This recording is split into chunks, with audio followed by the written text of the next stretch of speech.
bear with me. Yeah, you see, as Nagas are divided into different corners, different states, uh, I feel very sad.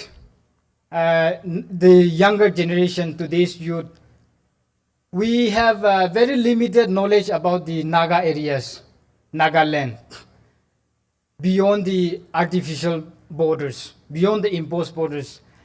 I reached here yesterday morning and I met many people, youths. When I told them that I came from Lahe, most of them did not know where is Lahe. So I will begin with the geographical map and the location of our eastern areas from imposed border areas. So Nagas under Myanmar occupied Nagaland, we share borders from Arunachal.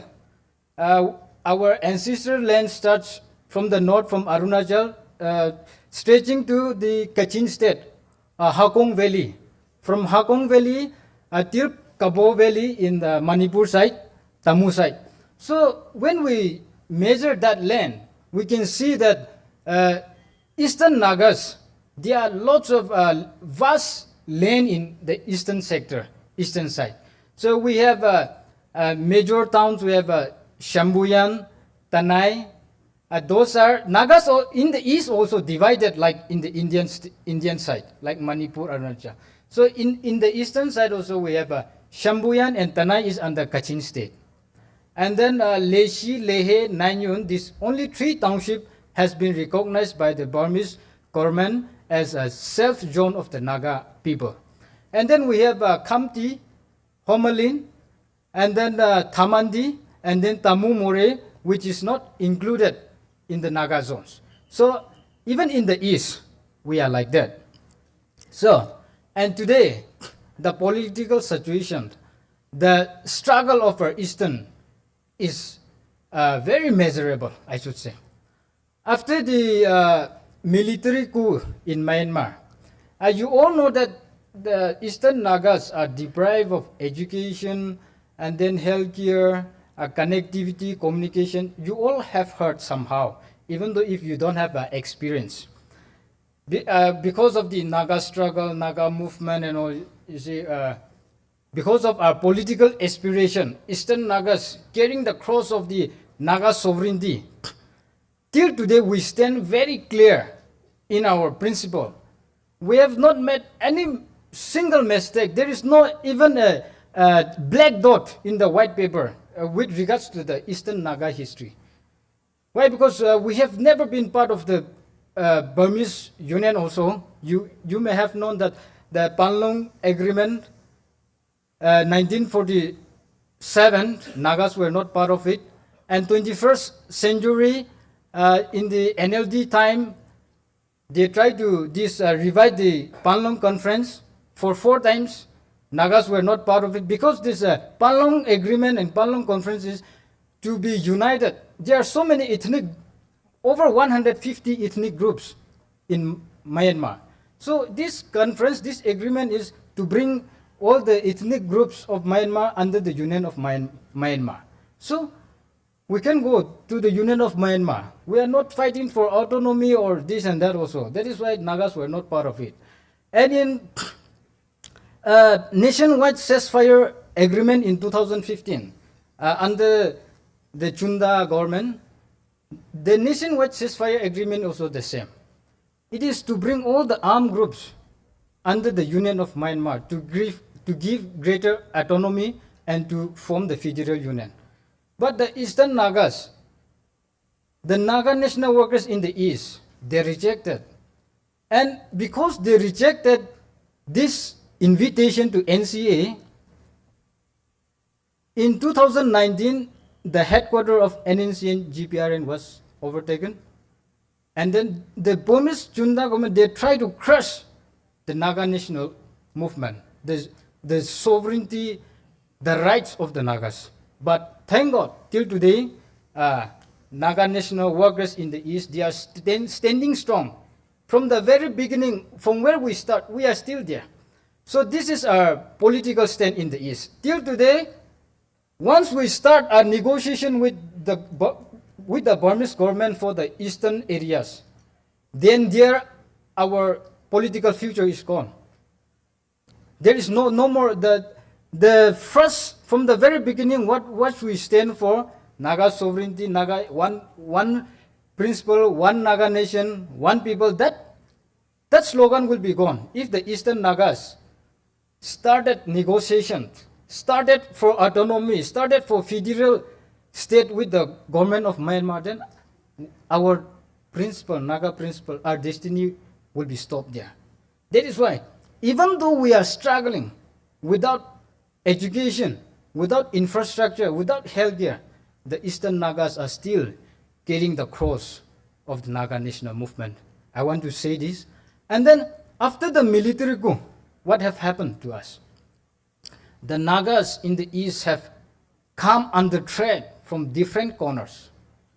Not only a national threat, but economy, education, healthcare, and everything is gone. In the north, the Kachins, they have started their aggression, their intrusion to Naga areas. They have expanded their administration towards the Naga villages in the northern side. Why? Because Nagas have become narrow-minded, self-interest within state borders. We are not united. That is why our neighbors, our people, our next kin, our next immediate neighbors, they are disrespecting our rights. Now, see, because of the political, this Myanmar crisis, in Naga areas, we don't have even one hospital. We don't have even one college. So for education, for healthcare, for business, we have to go to Kachin State. We have to go to Homalin, Kamdi, the Shan, crossing the San areas. We can go. Why? Because we get kidnapped on the way. We are being forced recruits. Our youths are being forced recruited by the KIA, Kachin Independence Army in the north. Even if we go for treatment, when a patient is sick, we need a guide, no? So even the guide, they arrest, they kidnap, and they put into forced recruitment and then send them to front line, fighting for the Kachin people. Fighting Naga youths are being forced. Why is this happening? Because of our disunity. This is the situation. And when we try to go to the south, the Shani has become a threat. And then the Chunda also become a threat. The Chunda is also applying their conscription, their law. They are just randomly arresting students, youths. We can move out for economy, for healthcare, for education. We have been isolated in our own home, in our own village. And then, because of that, we look to the west, our western brothers on the Indian side, Arunachal Nagas, border area, Nagaland, Manipur. And then the Indian threat again, border fencing, FNR thing. So, in what situation the Eastern Nagas we are facing today? I want our Nagaland Nagas, our Nagaland brothers, to give a thought on our situation and to reach out your hand in this time of need. Today is the right time for the East and West to show solidarity, to support each other. Maybe education, maybe healthcare, and maybe even economy. Now we are mainly depending on the Western imposed border areas towards the Western Nagas. And then this FMR, how cruel is India? Instead of reaching out their hands on humanitarian ground, helping the displaced people, they are trying to fence, and then they have been applying restriction on our free movement. So earlier also, our Western Nagas and even the Eastern Nagas have strongly protested, rejected the divisive policies of the government of India to fence and to apply restriction on our movement. I really appreciate the UNC, the United Naga Council, and us, Southern Nagas. They have been in action. They are now fighting really very hard. And our Nagaland and other parts of the Nagas, of course, we have also, but we should not leave the southern Nagas alone to fight with. We have to be united. Today they are standing alone. We'll watch. The government of India will win over them, and when they are done with them, they will come to Nagaland, and then Nagaland will shout, but the rest of the Nagas will be silent. So if these things happen, then if the fencing has been really done, then our political future, Nagaland state alone cannot stand as a nation. Southern Nagaland cannot stand alone as a nation. Eastern Nagas, we cannot stand alone as a nation.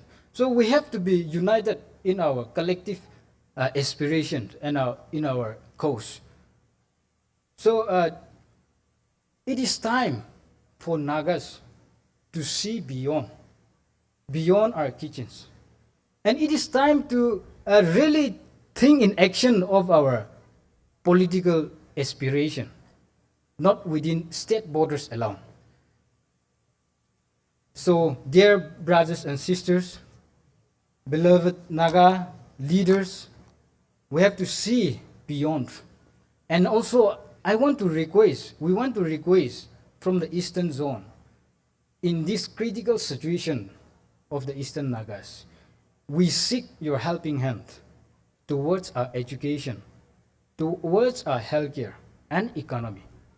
Because last year, over 75 schools in Naga villages could not be run due to lack of teachers.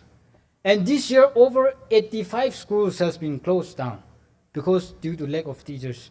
There's no hospitals, there's no doctors. So for education, for healthcare, we are depending on the West. We are coming, and we want you to reach out to us also. So this is the request from the Eastern Nagas. And then to conclude with, allow me to read my solidarity message.